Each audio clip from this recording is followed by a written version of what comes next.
On Cuba, it's increasingly being described as a humanitarian crisis. What is a successful outcome for the U.S. that the U.S. wants to see in Cuba? Is there anything less than regime change that would be considered success?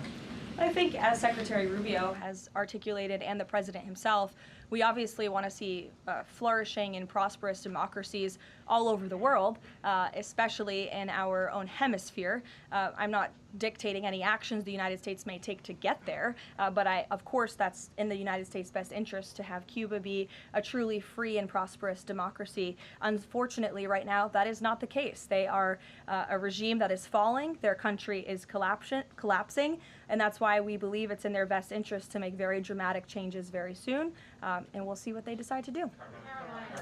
Sure. Thank you so much. Following up on Gaza, this $5 billion, who exactly will be in charge of managing this money? Would that be the president himself making the final decisions on how these funds are spent? It will be the Board of Peace, which the president is, of course, the chairman of, but all of the member parties, I believe, will have votes on the funding. And then, of course, there is that technocratic layer underneath the official Board of Peace with the member countries that will be making decisions as well. So if you just go back and look at the first event that we had where we sort of unveiled the structure of the Board of Peace, that structure remains in place, and they'll be overseeing the funds that will be announced tomorrow for their reconstruction and humanitarian efforts.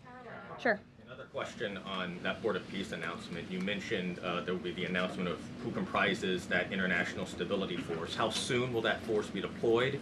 And have all of the regional partners, all of the regional countries signed off on the makeup of that force? I don't have a timeline for you today, but again, I'm sure you'll hear more about this tomorrow. So you'll join us at the event. Deanna. Thanks, Caroline. Two questions. Sure. First, the president has talked a lot about housing affordability, and several countries that are facing housing shortages, including Canada, for example, have imposed a ban on non-citizens, like foreigners, from buying their houses. Do you know if that's a strategy that the president would be willing to deploy? Well, first of all, the president is obviously committed to deporting illegal aliens from our country and those who are not lawfully present in the United States, which he has done at a record pace, which has led to the falling of rents, as I pointed out in my opening remarks. Secondly, the president has recently announced that he is fighting for a ban on institutional investors and Wall Street billionaire corporations from buying up single-family homes that should be lived in his opinion, by American families. We know this is going to have a remarkable impact on the housing market and on prices and supply and demand for the American consumer and the American family. And then thirdly, the president is also expediting permitting as fast as we possibly can to build more homes, to increase supply, to obviously bring down the cost of home ownership and purchasing homes for the American people. And then also, as I mentioned as well, we do see mortgage rates falling. So all of this is combining to make housing more affordable in this country. There's still a lot more to do. The president is still digging his way out of the mess that was created by Joe Biden's administration in jacking up mortgage rates and jacking up housing costs. But we do see very positive trends in this direction. And the president wants the United States to be a nation of owners, not renters. He wants families to live in homes, not institutions and big corporations. Michael. Ukraine, Caroline. Secondly, on Ukraine, Sure. yesterday Zelensky said in an interview that he says that it's not fair that the president is saying that Ukraine has to make concessions. He's saying this publicly, and not Russia. Has the president seen these comments? And when the president says that Ukraine has to make concessions, is he referring to giving up Donbass? I think the president would respond to that by saying he does not think it's fair that thousands of Ukrainians are losing their lives, and Russians too, in this deadly war. And that's why the president and his team have committed a tremendous amount of time and energy in bringing this war that is very far away from the United States of America, but nevertheless, this is a president of peace. And so he's committed a tremendous amount of time and energy to bringing this war to an end. Just yesterday, there was another round of trilateral talks between the U.S., Russia, and Ukraine.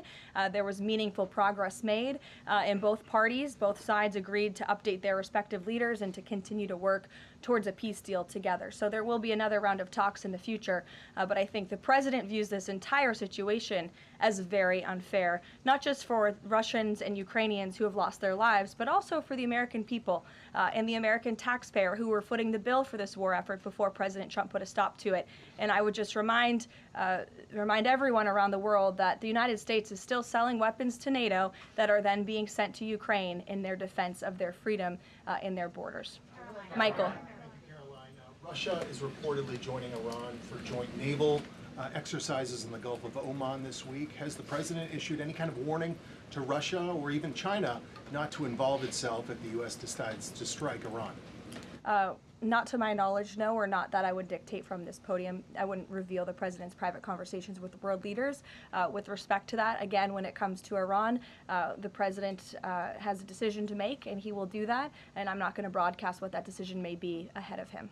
President Barack Obama, Caroline, was recently asked if aliens are real. He says they're real, but he hasn't seen them. The president's daughter-in-law, Lara Trump, told Miranda Devine of the New York Post that the president has a prepared speech on this issue that he prepares to deliver at the right time.